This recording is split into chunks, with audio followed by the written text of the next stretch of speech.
Boy, it's busy out here. It's busy. Birds chirping. I like the sound of that.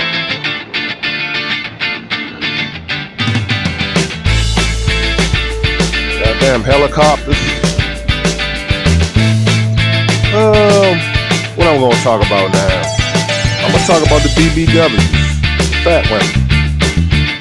Look, you brothers, y'all can't get out the heavyweight kitchen. I mean, if y'all can't stand it, get out the heavyweight kitchen. Get out of it. I wrestled with some roly-polies, some thick sisters in my day. No problem. I had to strategize, had to critique my sex game when dealing with heavy loads, but the mounting was good and everything. It was a good mount. But we some of us act ignorant. Some of those women have gland problems and have elephantitis, stuff like that. And they have obesity issues and they have stress issues. Some of these women are overweight because the society puts the status quo and how you supposed to look like a supermodel. They push this envelope. This is how you supposed to look. This is your American beautiful woman. Bullshit. I done seen some beautiful heavyweight sisters, or whatever y'all want to call it. I call them thick Amazon women in my day. Pretty sisters. Some of you brothers cannot handle that. Some of you brothers cannot handle that at all. And if you can't handle it, well, get you a person with physicality that can accommodate you. You know what I'm saying? So, y'all brothers get all bent out of shape and talk about the woman. Oh, she fat, she ugly, this, that. It's just no. Don't talk about sisters like that. I don't have no problem with a unquote fat sister. If she have a good heart and she attractive, if I'm attracted to her, and she treat me like a man and I treat her like a woman, oh, she got know how to, get in that kitchen and do her thing. Hey, that's the way it goes. That's my thing. I got my, my rules and regulations. If you can't cook, well, that relationship is just gonna be kind of probably sexual. That's about it. There ain't gonna be no interaction and no other activities. And that's another thing, man. You gotta know what you want. Don't settle for what you don't want. You supposed to be the head, man. You supposed to be the head. Don't go into a relationship if you know that woman it doesn't do what things that you qualify her to do as you want done. It's time for you to roll out and get a woman at will instead of fighting a woman. And see, this has caused too many problems. See, that's another thing with us brothers. We don't know how to get out of relationships. When you see the warning signs, get the hell out of there. And y'all call yourself players, and y'all call yourself, getting all kind of women, and y'all want to latch on to a woman for the rest of your life and be miserable because you don't like her ways. You can't change a woman overnight. You can't be Captain Save a woman, not a hoe. You can't be Captain Save a woman that you dislike. If you don't like her, get out of there. Remove yourself from her. That's it. And yeah, I hear a lot of this still. It's ignorant. It's 2016, and even if you notice, even they got fashion models now that they made plus size fashion models now. So that that little subject of being anorexic about to fall into the grave business. You can play pinochle on a rib cage. Them days are coming to an end, and I say that's sickening. That's your sickening fashion people that want women at a certain size at 6 feet that want them to be like a teenager, like they now, and that's why they look to me now. I don't know, to other men they must that right there may seem attractive. To me, hell no. But everyone got their own thing.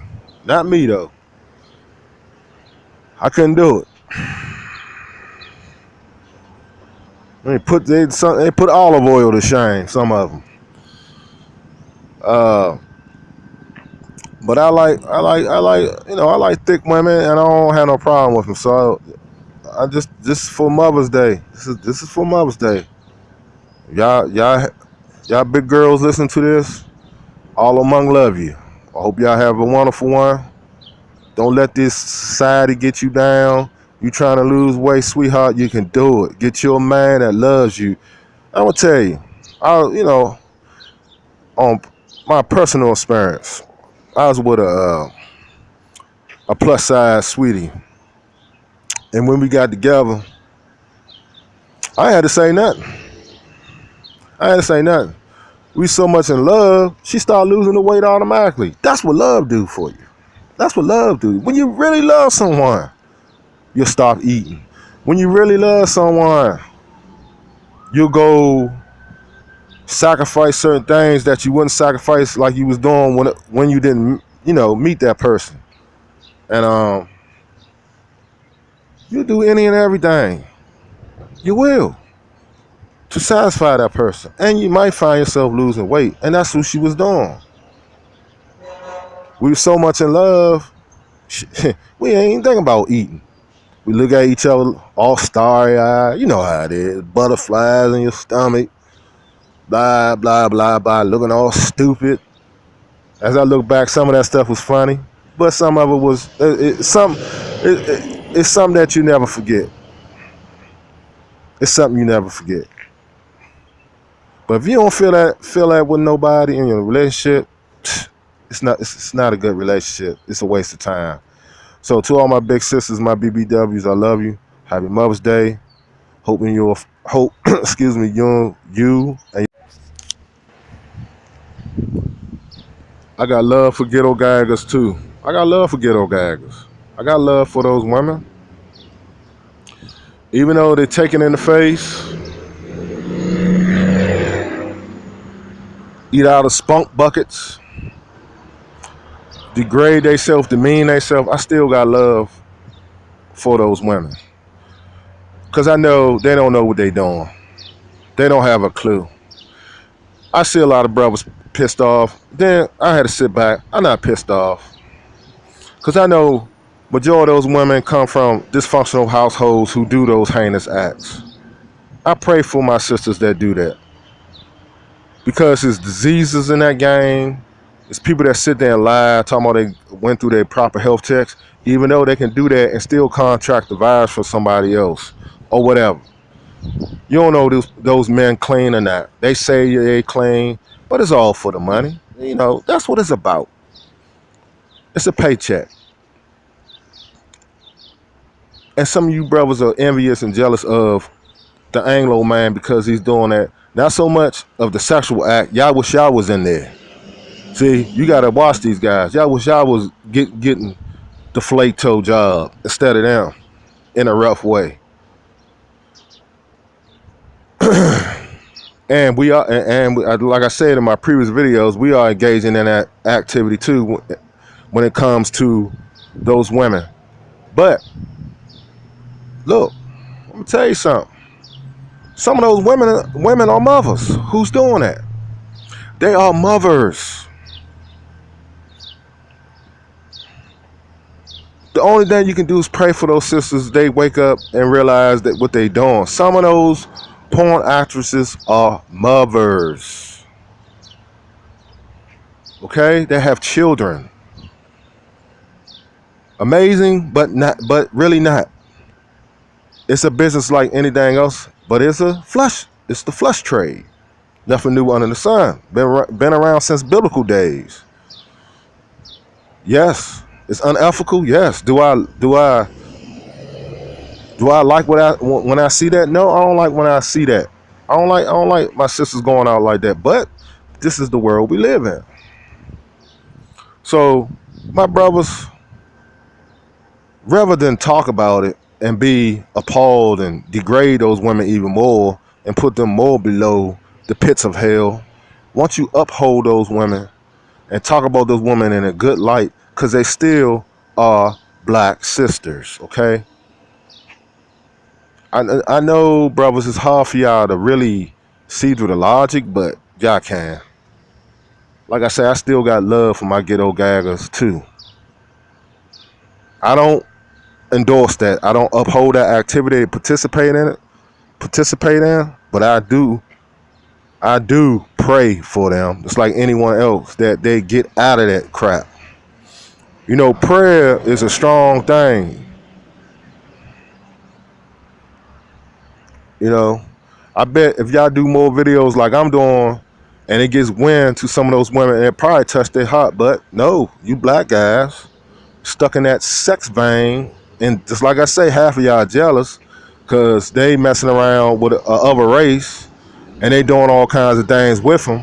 So y'all just adding on to it. Y'all just making it worse. And some of the porn guys are participating as black in the same activity. But like I say, I still got love for my ghetto gagger sisters. Peace. Since Mother's Day is around the corner, I'm gonna do me a campaign, like a series on mothers. I feel as though Mother's Day should be every day, because you never know how long your mother gonna be around. So every time you spend with your mom, appreciate your mother. A mother. Let's think about that, brothers. Ones that bring forth life into this world. She brings forth. We take a lot for granted.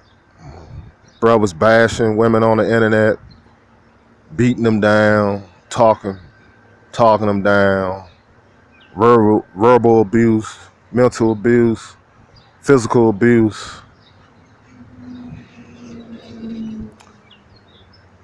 I'm not saying that all of them are good and righteous, because some of them are wicked.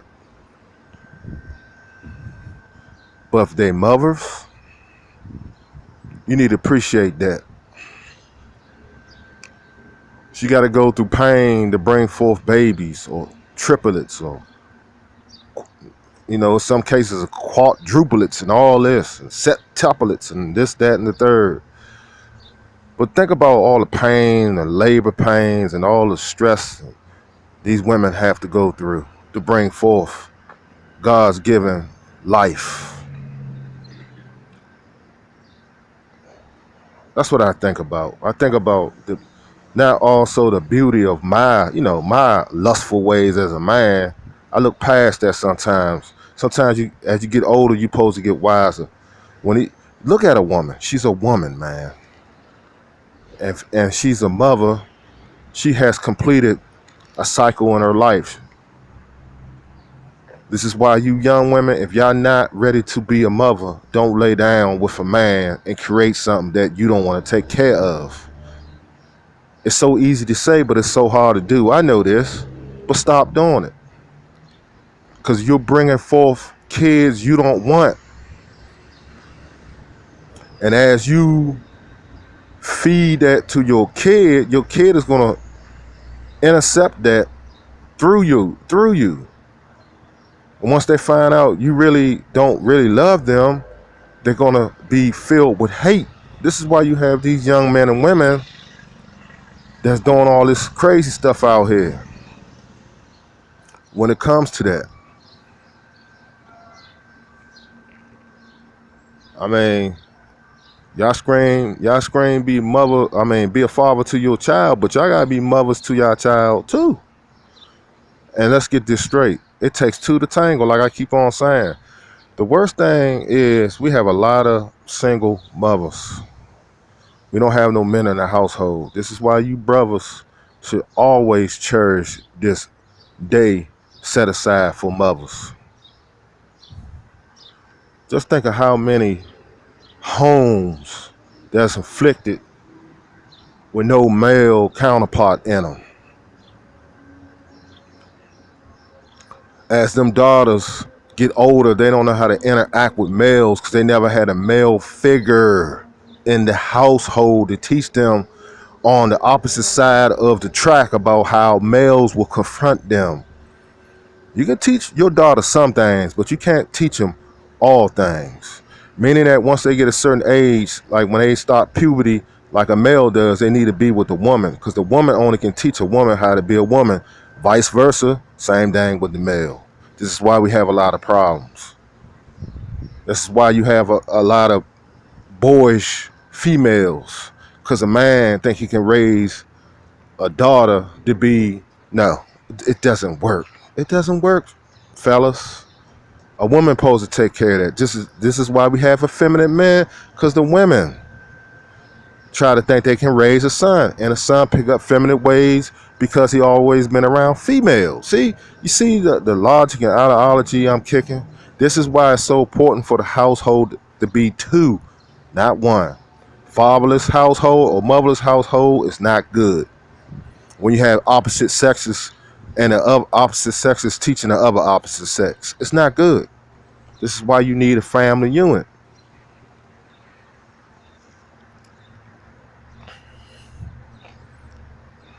You know, I learned a lot of things.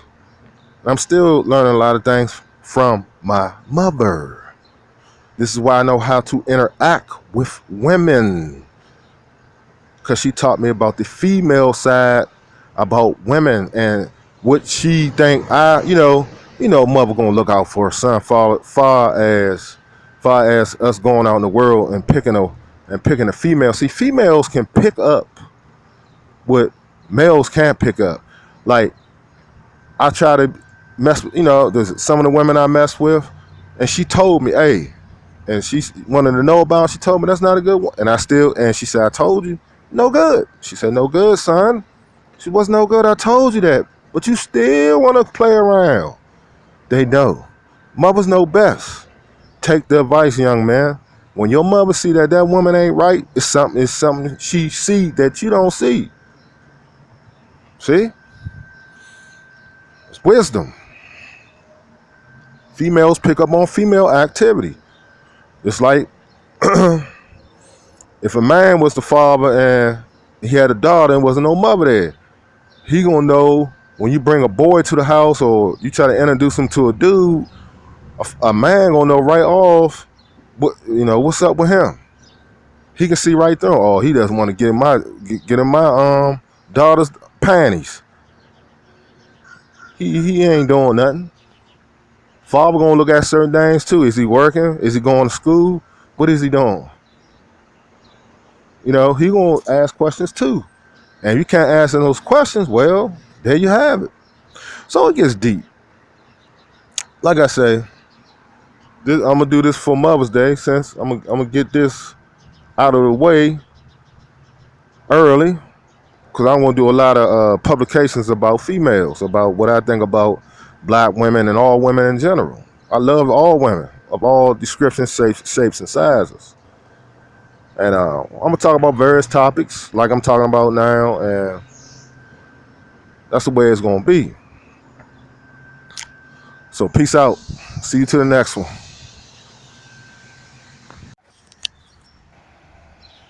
My prayers and condolences go to the Shakur family. Let us got wind of it. Actually, I was looking on my Facebook, and one of my family members said something about it. Then I checked it out for myself, and yeah, we lost a very great Moor sister that contributed a lot to the black experience. Freedom fighter, activist. She done a lot. Fought for the rights for black folks. Now, I consider this a queen. I consider this a strong Nubian, black, Moorish, or Moor queen. This is what I'm talking about. She will be greatly missed. Like I said, my prayers go out to the family, the Shakur family. And this is a clear case of telling you this. Her fruits from her labor, magnificent. Her fruits from her labor was magnificent, meaning that she brought forth a man child that took the rap world for a spin for years. One of the most poetic masters, craftsmen of the rap game. I don't care what you say about Pop. He went through that thug life thing, but still, he wasn't no thug. He was a conscious brother. Okay? He was a brother that rapped about the struggles of the black man and a black woman. And he really did love his mother. Because if he didn't, he wouldn't put his mother in his lyrics when he wrote those rap songs and rapped them to us. And we bought his stuff through the years. That was a good brother. Now we lost his mother. We should pray for the family, all of us, because we are losing a lot of heavy hitters. I mean, they going away from here in 2016. And this is why I always tell you in previous videos, you must live your life to the fullest. Don't waste your time on earth. Do something with your life. Don't let it go to waste.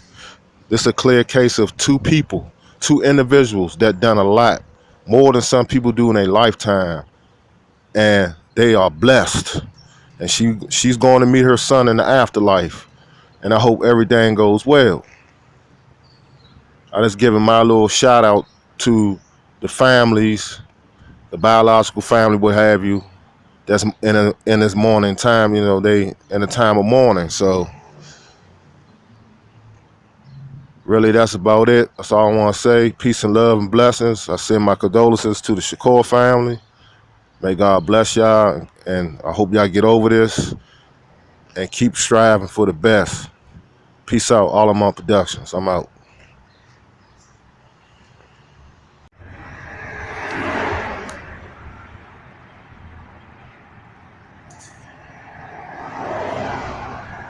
Hello.